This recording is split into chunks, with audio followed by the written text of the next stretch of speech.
Buongiorno, anzi buonasera a tutti, benvenuti ad una nuova puntata di Small Talks. Ci sono di nuovo io, dopo che Andrea mi ha sostituito l'ultima volta, che abbiamo parlato di ChatGPT.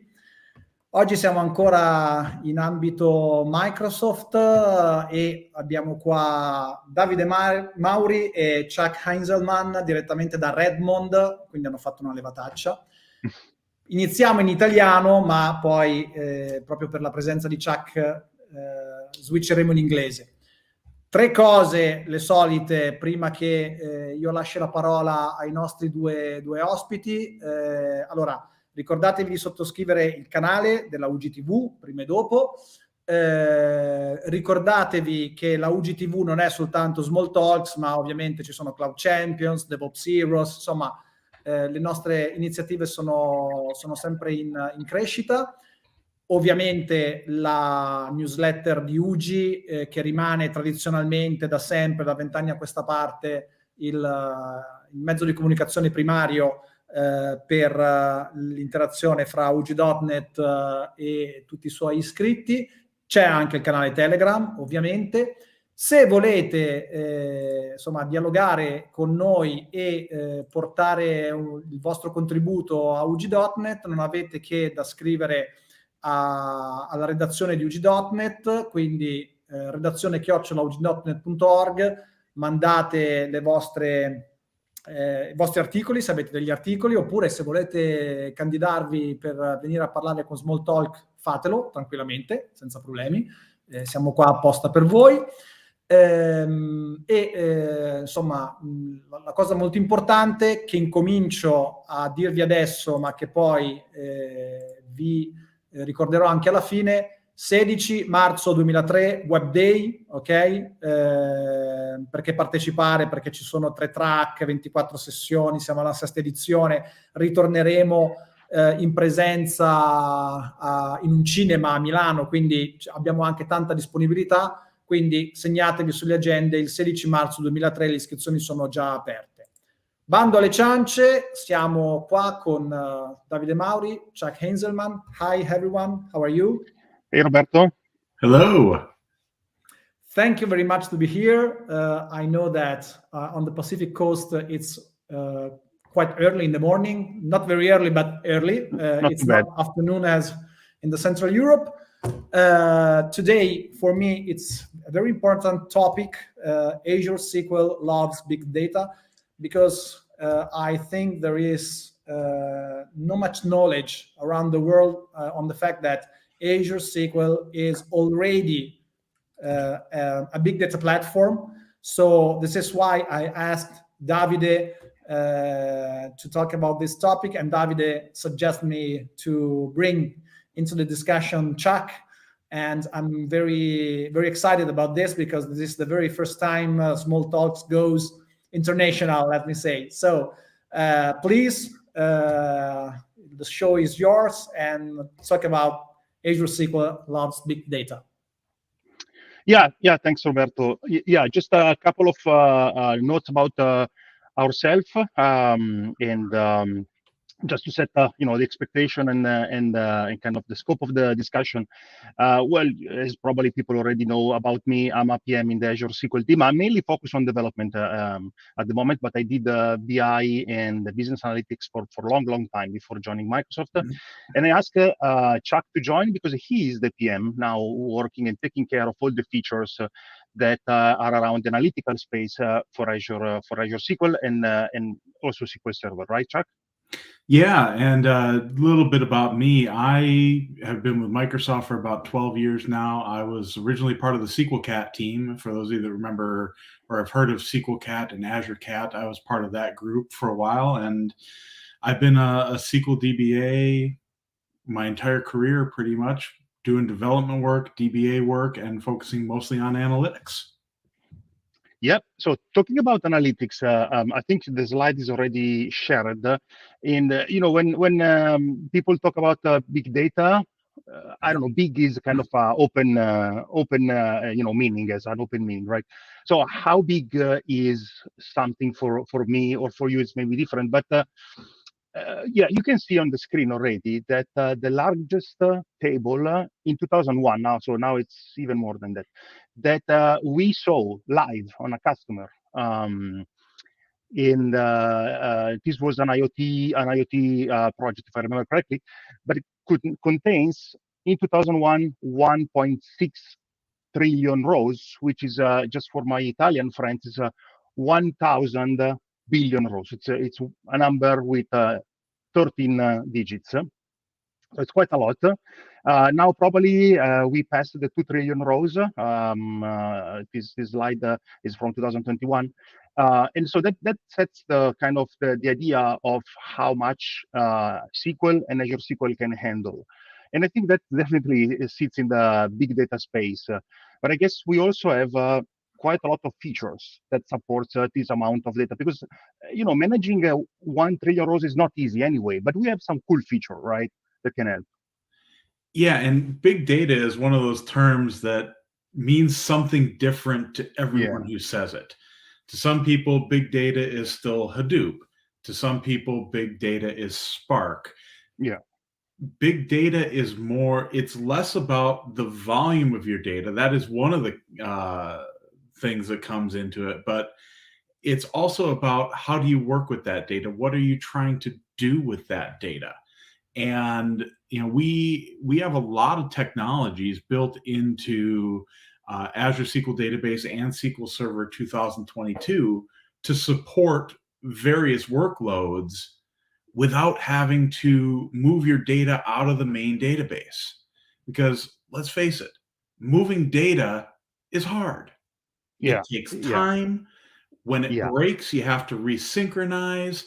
It's not a straightforward thing to move data. So if we can do things, bring compute, Jim Gray used to say, bring compute close to the data. Yeah. That is what we can do here with some of these features of SQL Server and SQL Database. We were talking as we were getting ready for this about column store indexes. That's right. And column store indexes were first introduced to SQL Server in 2012 with the read-only. The first version was read-only, and people criticized it and said, "Why? This does nothing for us." Well, over time, it's evolved where we have writable column stores, we have clustered column stores, we have non-clustered column stores. We can do, we can have if you have an operational table that you also want to do analytics on, you can store that table as a row store and add a non-clustered column store index on top of it that the query optimizer can use when you're running analytical queries. We can do the opposite too. If you have a clustered column store table that's used for analytics, but you need to do point lookups and things like that, you can put row store indexes on top of those tables. So all these technologies work together. Yeah, that's the pretty cool thing that I always talk and discuss with developers and also, of course, kind of BI folks. That the beauty of what we have built is that we allow our users to choose in the sense that they can choose between having a row store, a column store, but even having together in the same table, which is kind of a unique, because it means you can do HTAP, so hybrid transactional analytical processing, pretty easily. I mean, easily always in the term that if you have like a billion of rows, it's never that easy, but easier than if you have to move the data into another system, keep it synchronized, make sure that you do it as fast as possible, which is another challenge. So integration between different systems is in my personal opinion, is the challenge today. And few years ago, everyone was discussing about polyglot persistence and using specialized database and everything. What I'm seeing right now is kind of coming back to say, hey, we discovered the data as gravity, a huge gravity. And the less we move the data around, the happier we are, because it's less cost, less time spent in doing basically plumbing code. And so having a place where you have a column store, row store, and other stuff to be discussed later is really a time saver. And just to help everyone better understand what column store is, Basically, a column. So the typical, I would say, relational database that anyone has in mind stores data row by row. Like if you are storing a user table, in the same row you have the username, the surname, and the email, let's say, and that is stored almost as I said on the disk or in memory. With the column store, imagine that instead you take all the names in your table, so all the names that are in the column name in your table, and store them together. Of course, probably Davide and Chuck will be repeated many times over the all billion rows that you have. And so we can compress it pretty nicely.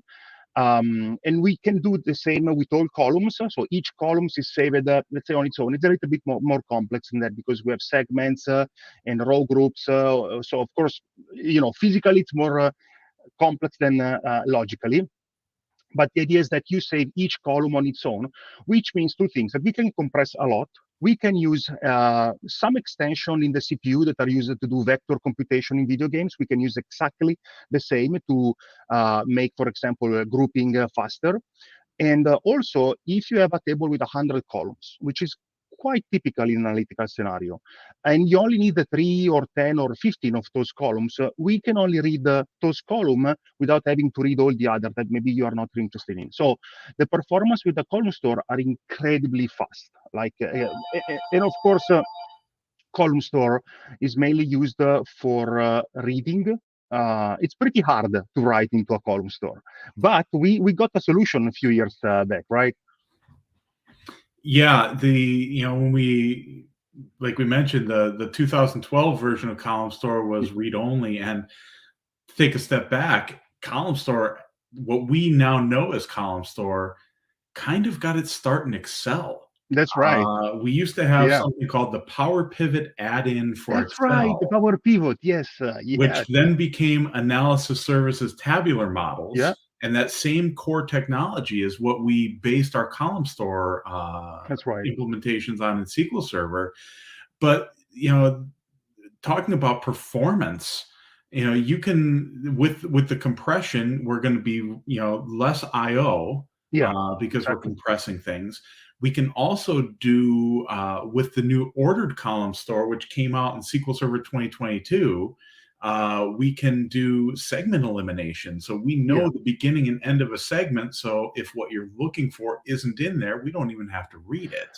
So just to simplify this, it's basically like the encyclopedia. If I'm looking only for a word that starts with M, there is no point in me in taking the the books that start with A. So I completely eliminate the need to go and search there, right? And that's pretty cool, especially when we order data maybe for IoT scenarios or log analytical scenarios. Yeah, and column stores are really, really optimized for analytics. If you look in the what people would consider the traditional big data world, the Parquet file format is a columnar file format. So it's being used all over the place.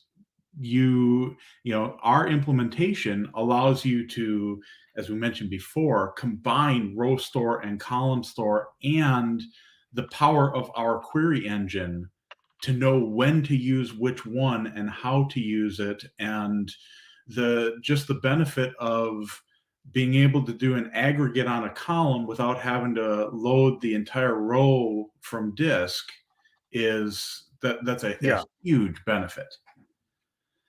Yeah, and oh, sorry, go on. Oh no, please. No, that's exactly what I like. You mentioned that, for example, the query optimizer will figure out on its own if we have like several different indexes on the same table, based on the query we are executing, if it's better to use a column store or a row store index, and that's exactly what I like, both as a application developer, both as a BI folk or data engineer, if you wish. That it's just a table for me. I don't have to do anything special to turn an existing table into a column store or add. It's probably better to say add a column store to my existing table and just take advantage of it. I don't have to move data. I don't have to I don't know, change my application, because it's a storage thing, so it doesn't change the kind of the semantic aspect of the object I'm dealing with. It's just a table. That's pretty cool, because yeah, exactly. And we've been talking a lot about analytics and columnar, but you touched a little bit on different types of data. And the polyglot model, where we had all these different data systems. Love and hate for me. We can do things, and sorry for the phone keeps ringing in the background. No worries. I don't know who's calling my house. We can deal with multiple types of data in the database engine and integrate it all together. Yep. We can support key value pairs in SQL Server. We can support document type data in SQL Server with our JSON extensions. We can support graph data in SQL Server with our graph extensions.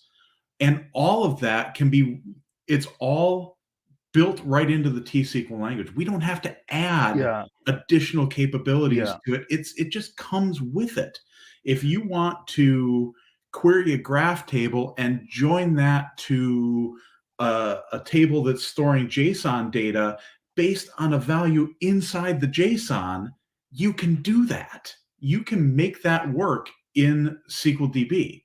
It's amazing that all of this, you don't have to use a separate tool to get all of this functionality. It's all right there for you.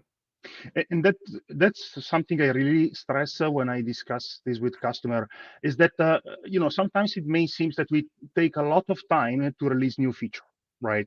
But there is a reason for that, because we make sure, or try to make sure, that that feature works well with everything else. And that's what I like about the work we are doing here. The fact that, for example, we released the column store and the graph. We could have said, okay, yeah, you have graph, and on some table you can use graph, and on some other table you could use the column store, but maybe not together. And instead, we went on and said, no, if we, and that's how we work internally, if we release something, it must work with everything, right? Because basically it's our job to integrate all the feature. So you can go and use the graph support that we have in tables and add on top of it the column store, creating a kind of solution that otherwise would be super complex to build. One example that anyone can go and test on their own machine, because all it takes is a 2V core. So basically, it is, if we could run a SQL Server on a mobile phone, you can easily run this example on a phone, right? But basically, if you take like a 1 million unique song, 1 million unique user, and 50 million likes, and you try to basically join them all together, or using the graph, there is a special command you can use. It's called match, which basically tries to navigate the graph relationship behind the scene for you. It can take a while, because it's 1 million multiplied by 1 million multiplied by 50 million. It usually takes like 29 seconds to figure out what is the song I should recommend you, based on what song did you like, what your friends that you follow liked to, and what song you're listening to. So without index, 29 seconds, as you see here on a hyperscale 2V core. So it's a pretty small machine, I would say. With a raw store, just a regular index, it goes down to 22 seconds, which is still okay, but not huge performance increase. But if we add the column store, and again, the query doesn't change, the application doesn't change, it's just I would say just query optimizer magic, it goes down to 3 seconds. So it's like 10 times faster. And that's on a 2V cores machine. Like if you do this on a serious machine for production usage, you can have basically real-time analytics on, for example, what to suggest to someone listening to a song almost in real time, which is pretty impressive. Like all the data is there, your application doesn't change, and it just works. So that's pretty nice. Well, and the other thing, you want to talk about performance, you never want your analytical solutions to negatively impact your transactional systems, right? That's right. Yep. So, well, separation. You can offload these analytical queries to a readable secondary. Yeah, that's right. And then you not only have that for high availability or disaster recovery, depending on how you have it configured, you're also able to use it for reporting and analytics, with, I'm not going to say it won't impact your primary, but it's a minimal impact on your primary, a lot less than actually running the query on your primary. Yeah, because basically you are completely separating the reads from the writes, and but still we do all the heavy lifting to keep everything in sync, which depending on the technology we are using, it can be a physical movement or it just be a logical one. I'm thinking, for example, to hyperscale, where we have the compute and storage separated, so we don't even have to physically move data around. We can just do some, I would say, trick with metadata, and that is perfect for HTAP. I think Dimitri, one of our colleagues, did an example. He built an example where he was able to ingest 5 million rows per second, and at the same time, on another node, run analytical queries without impacting the ability to ingest 5 million rows per second. Is a lot. It is like just in an hour you go to billions easily, right? And that's kind of honestly the size that some companies are working with, especially on the IoT, energy grids, this kind of stuff. It's pretty common to have such amount of, definitely big data, I would say. Right. So speaking of that, let's talk about temporal tables for a second here. Oh, that's another of my favorite feature. Yeah, go for it. We have the ability in SQL Server to have temporal paired tables where, as you're loading data, the old data, the history data, automatically gets moved to a history table for you. You don't have to move the data. How many of us that build applications have built triggers onto our tables to, an after trigger to write the data to the history table? We've all done it. System version temporal tables let you do that automatically. And here's the really neat thing about this.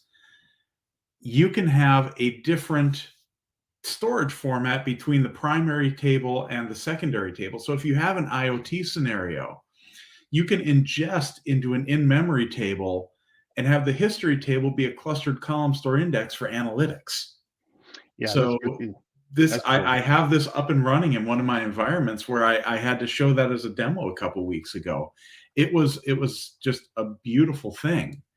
And, there are times that you do still need to offload and export that data to an external system. That's right, of course. Sometimes you really do need a massively parallel type system to get at that data. Well, we've got solutions for you there too.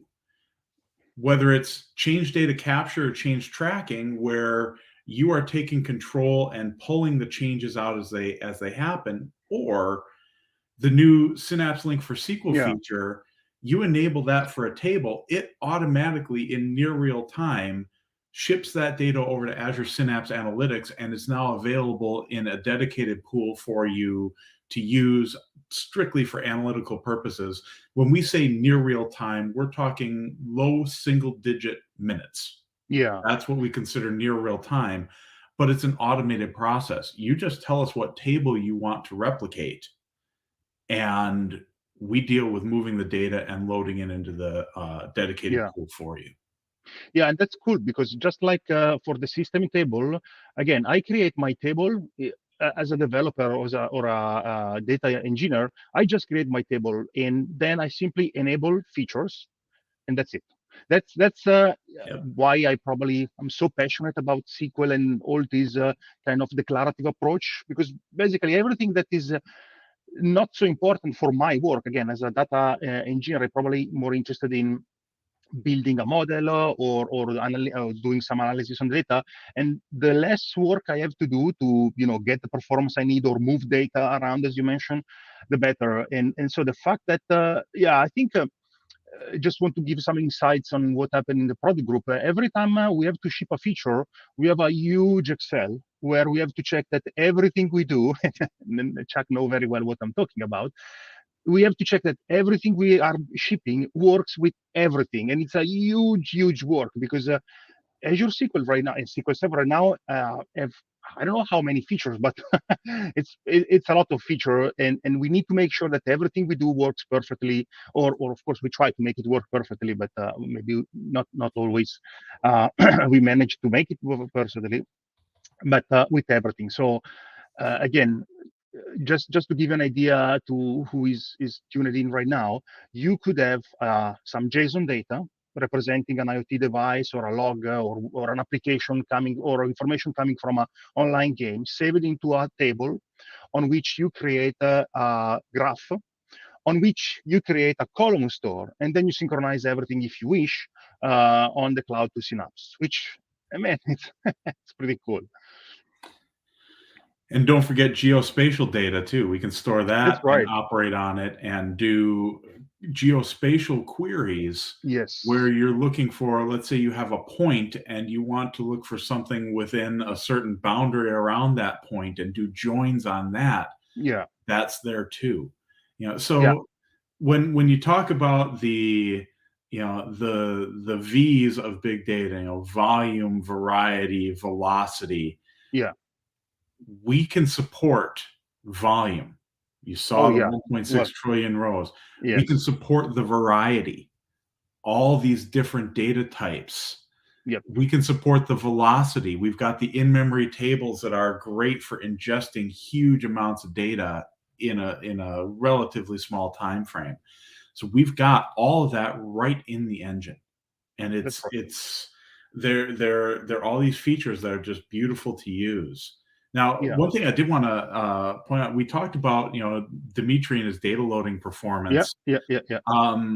One of the things we used to do in SQLcat, we had a gentleman on the team. His name was Kevin Cox.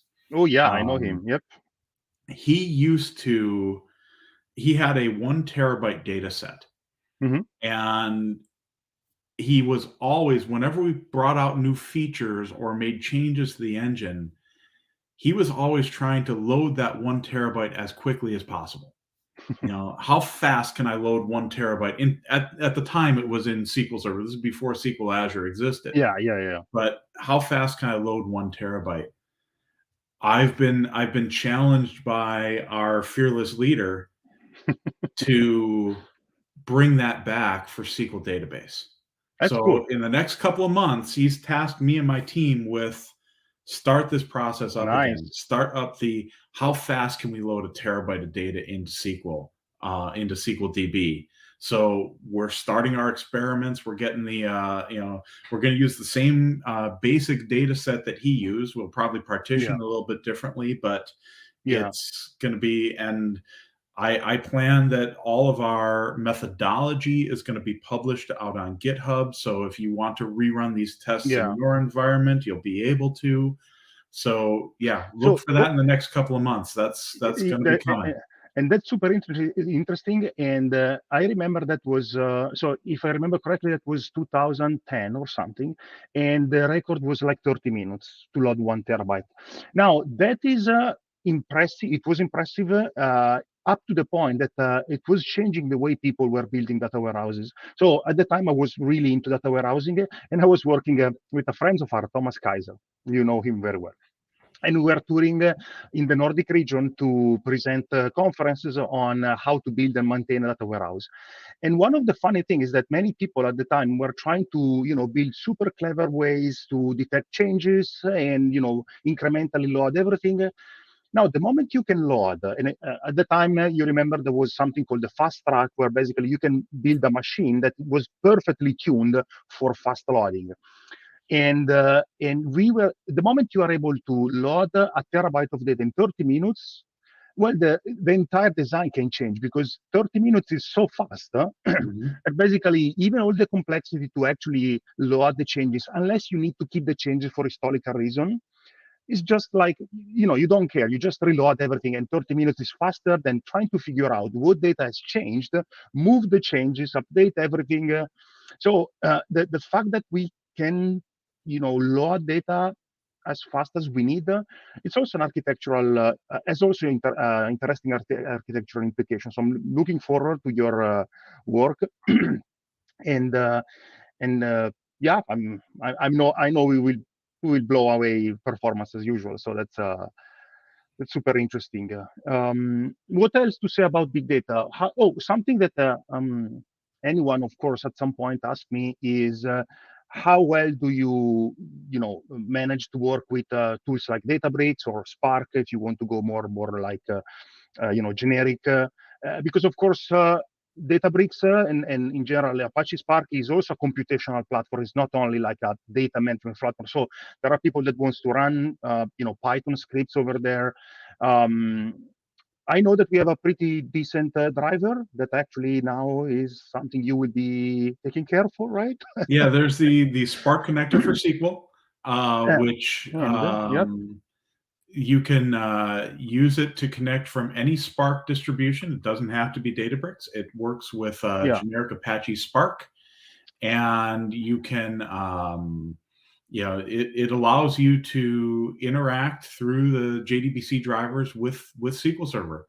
So if you want to, let's say you have some data that you're processing, and you want to you build a data frame in Spark, and you want to join it to some SQL data, you can use this driver to load that data into a Spark data frame and then do the joins in Spark, and you bring that data in. If you want to write the data out to SQL database, you can do that too. You can use this, if you're doing stream processing, you can do a for each operator and write data frames as you're doing micro batching into SQL database. We don't support direct streaming in through the driver, but with the for each operator, you can do micro batches. So you have full connectivity there. So, you want to, write your code in Python, R, Java, Scala, whatever you can run in Spark, you can use this driver with the appropriate data frame libraries and be able to read and write from your SQL databases. Yeah, and I'm showing here a link to a repository I've created 3 years ago already, about exactly what you just said. So samples using notebooks on how to do fast loading, and also there is a bonus sample hidden somewhere here to fast read the data, because it's still in today's world, it's very likely that a company will have not only one data source, but many. So we understand that even though Azure SQL and SQL Server has all this beautiful feature, some data may be outside it. So we need to be friendly with all the other system. And that's a sample here, how to create a Parquet file, load, for example, using, excuse me, a non-partitioned table, which for small data, it's okay. A partitioned table, and with partition, one can do pretty interesting parallel loads to load all the partition in parallel, reloading a partition using a technique called switching. So if you're interested in understanding how you can quickly load data into Azure SQL or to Apache Spark, that's probably one of the repository you want to take a look at. Which, I remember it was a pretty common request, like how do I make these two systems work nicely together? So that's definitely something that people may. Was that back when we were still in CSE? I think 3 years. No, I think I just left. You were already on the product team. Yeah, I was just. I think I was just moved into Azure SQL, but I remember that I worked a lot on Databricks when I was in CSE. Databricks and the streaming stuff, super interesting. But and SQL is still my first love. So when I heard the call, like, you want to join the Azure SQL team, like, yeah, of course. Anything else? I think big data on Azure SQL or SQL Server, what else comes to my mind? I think we covered pretty much everything. Yeah, we got the volume, we got the velocity, we got the variety. Veracity is the fourth V sometimes. And that's right. You can use the C, and the beautiful thing about it is you can use the Transact SQL engine, our standard query processor, to run validation queries across your data. You don't have to learn something new. You have to learn the extensions to T-SQL, but you don't have to learn a whole new language to be able to compare and query and use all this data together. Yeah, let me say, Chuck, every single thing you said reminds me an arena right now in which there are things like Apache Arrow, Iceberg, Delta Lake, Hoodie, okay? And most of the features they shows and they support are already built in Azure SQL. So it seems like that, I mean, I don't know if this is something that Microsoft doesn't want to stress, no, about how Azure SQL support big data, support all the features like history versions, like analytical capabilities, like the fact that I can use any language, not just SQL, but also Python if I am a Pythonic guy, okay? And this is, let me say, is this something Microsoft doesn't want to stress because, I mean, there is no interest in this, or there are really something we are missing on the Microsoft message on Azure SQL? Because this is something I'm working on data management, and all these things sometimes are completely unknown on the big public. Funny you should mention that. I have a person on my team who is currently working on a series of Microsoft Learn modules about all of this technology, and he's approaching it. He joined the SQL team recently. He used to be a developer evangelist for Microsoft back in the day, and worked with Davide and I in the commercial software engineering organization as well. But he is working on a series of Learn modules, some of them very targeted at developers, on how this technology is out there and what is there and what can you do with it. Because there is a lack of knowledge in some cases, so we want to fill that gap. So he's working on it.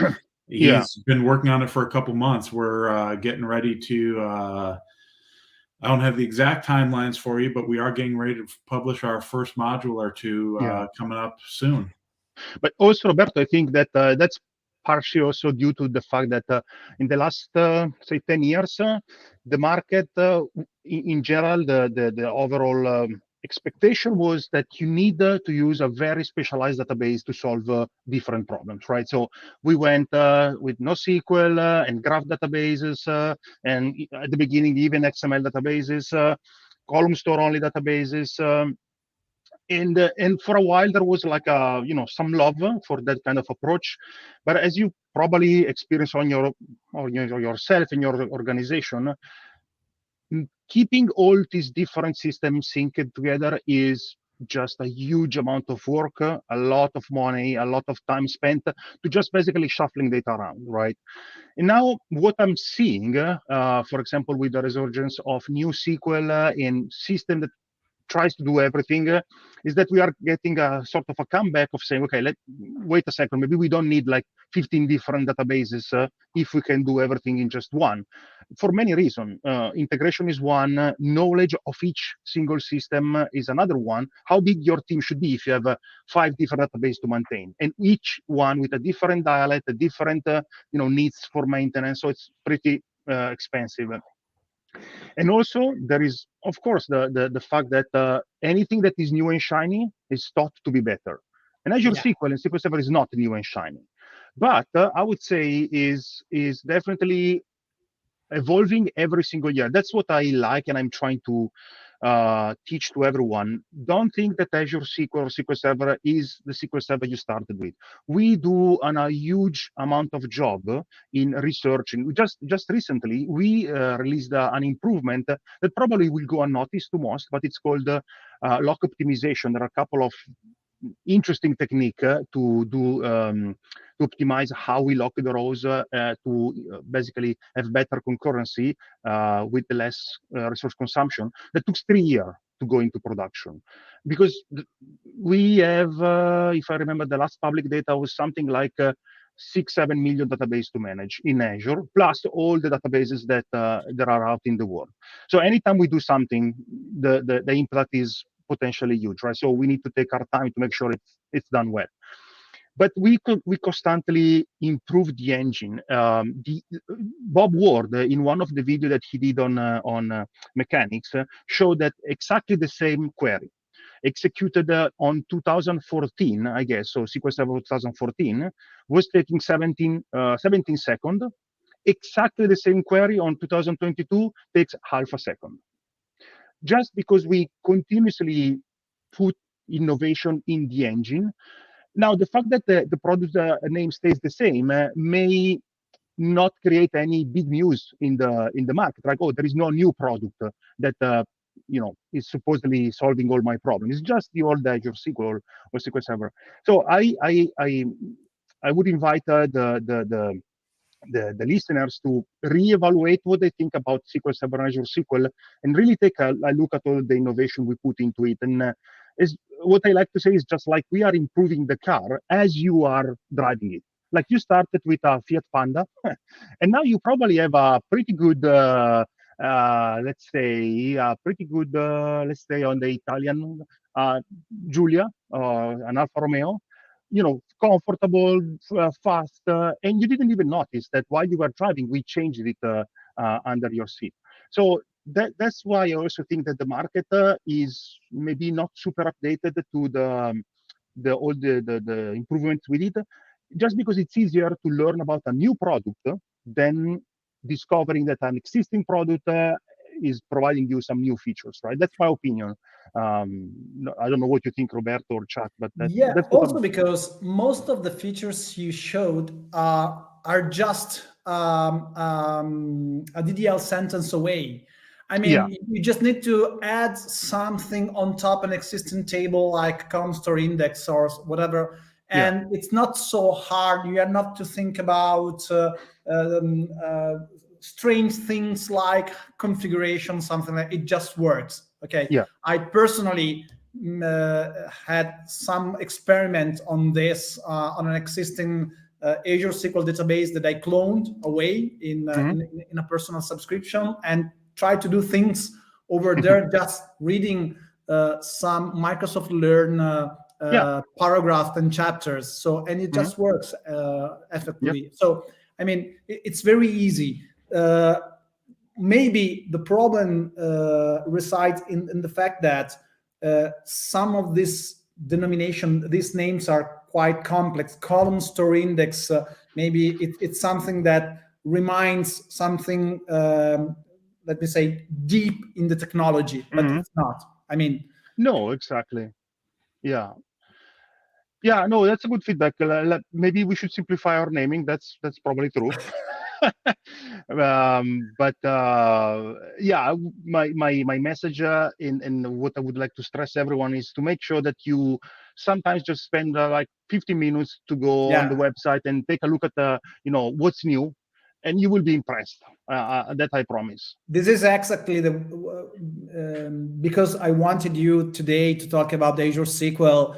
And if you remember, when I first asked you a couple of weeks ago to come in Small Talks again for the second time after the very first time last year, it was really for this kind of subject, because the first time last year I asked you, okay, talk about whatever you want on SQL. But in this case, I wanted you to, and Chuck obviously, to talk about big data, especially because this is something I'm really struggling in the last couple of months in my day-by-day work. Things like, okay, there is a new boys in town that is DuckDB. With DuckDB, you can load Parquet very fast, and you go analytics. Okay, but this is the same thing I can do on Azure, because I have to put in my technology stack another piece that is quite the same as something I already use. That's the point. No, but then I have a question for you. Like, what your colleagues find exciting in these new technologies just because they are new. And I understand, anything new is potentially exciting, right? But what is the reason they go and look for this shiny new stuff, and they just don't go and say, oh, Azure SQL Server has this new cool stuff that I want to try? Two things basically. Yeah. Basically, the first one is most of the things are already stressed and supported and published on LinkedIn. Many people are using LinkedIn because of their work. I mean, there are a lot of things like, for example, LakeFS or DuckDB or Snowflake or whatever published and stressed with marketing campaigns on LinkedIn. Okay, so and then from that point, the website are very smart. I mean, they are the .io websites, progressive homepages that are quite very catchy. You're saying, yeah. So this is something quite shiny, let me say, and this grabbed the attention of the people. Okay, obviously we can't expect Azure SQL to have the same things. Okay, but maybe a way to say, okay, we have this kind of things, not just maybe on Microsoft Learn, okay, but another kind of let me say message from Microsoft could be something very, very useful. For example, very short videos, 30-second videos, like cartoons, let me say. Sometimes they are very very grabbing because I don't know, technologies like data integrations use very much this kind of marketing things, like very short videos in which I have cartoons, in which I see data flowing from the left to the right with some gears running. Okay, this is something that is grabbing the attention, and they're just working. That's very interesting. Yeah, and you mentioned DuckDB. I'm following it. It seems to me just going back in time sometimes. It reminds me, and maybe I'm wrong here, I just started to take a look at it, but it really feels to me that we are going back to multidimensional right now, and pre-calculated stuff. And so, yeah, it's interesting to see some technologies coming back. Yeah, but Davide, just to say, the SQL magic on Jupyter notebooks are just SQL, because let me say, SQL will never die. Oh, if you have to query something, you will end up to use SQL, and this is why it's impossible to write a SQL sentence inside a string in Spark in Python. Okay, this is why they invented the SQL magic, in which I have a cell in which I just write SQL, because it's easier to write SQL as in the old times in SQL Server management. So Studio. That's the point. Okay. Yeah. And the same thing in data lakehouse. Now, back in time, someone said, okay, data lakes will kill data warehouse. It's not simply true. It's false. And this is why they come up with data lakehouse, the best of data lake and data warehouse putting together. And this is another marketing message they gave, because the Databricks, if I remember well, was the first company to come up with the data lakehouse thing. Okay, but basically, data lakehouse is just a mean to say, okay, I have to write SQL for my query. For my analytical query. No, I agree. And in fact, one thing I always said, I think I still have my Twitter pinned, is like knowing SQL give you superpower. No matter if you are a developer or a data, especially if you are a data engineer, I guess if you're data engineering, kind of obvious, expected that you know SQL, but also for developers, knowing SQL is just give you something more that otherwise you will just struggle. And I talk for experience, because when I started my developer career, I remember I spent months and months trying to figure out how to optimize something, and I didn't know about indexes. That's why how I felt in love with database, because I said, man, I spent so much when if I just went to I remember I went to Microsoft kind of course, and Silvano was teaching it, and then I had like a vision, like, man, I spent a month, and finally I was able to convince my manager to send me to this Microsoft official curriculum course, and I learned about indexes, and I went back on the office, created the right indexes, and my month work was completely thrown away because basically performance was great without me to invent caching or double layer caching or whatever. So I agree with you. It's the point is that I think SQL now is so established that lacks the new kind of feel and appeal that many needs to find it exciting. One of our goal with the Microsoft Lore module, with stressing a little bit more on the marketing campaign, is try to make sure that anyone knows that maybe it's not exciting anymore, but it's definitely the thing you should invest on for your career. Yeah. Okay, Davide and Chuck, thank you very much. Just a little bit of announcement in Italian, sorry, before salutations. Ok ragazzi, io sono esaltatissimo, ve lo dico tranquillamente, mentre ero offline mi sono goduto ogni singolo momento del discorso fra Davide e Chuck, sono molto molto contento, però ovviamente siamo giunti alla fine e quindi devo ricordarvi ovviamente di sottoscrivere il canale e sottoscrivetelo perché come avete visto oggi insomma ci sono gran belle cose che vanno sulla UGTV, non solo su Small Talks ma ovviamente su Cloud Champions, su DevOps Heroes e ce ne saranno sempre di più.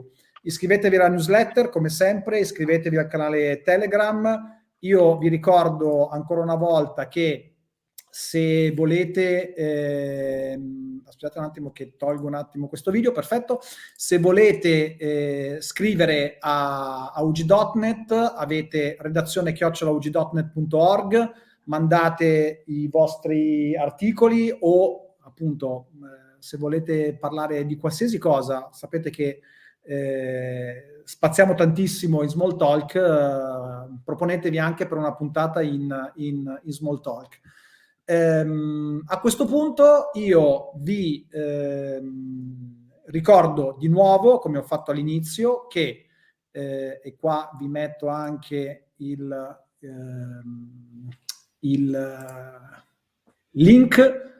16 marzo 2023 Web Day, ok, a Milano, ovviamente anche online, ci sono 3 track, 24 sessioni, un sacco di ospiti e di speaker. Le iscrizioni sono già aperte, lo faremo in un cinema a Milano, quindi ci sono un sacco di posti disponibili, quindi tornate, che sarà un'app, io ci sarò assolutamente, ci sarà anche Andrea ovviamente.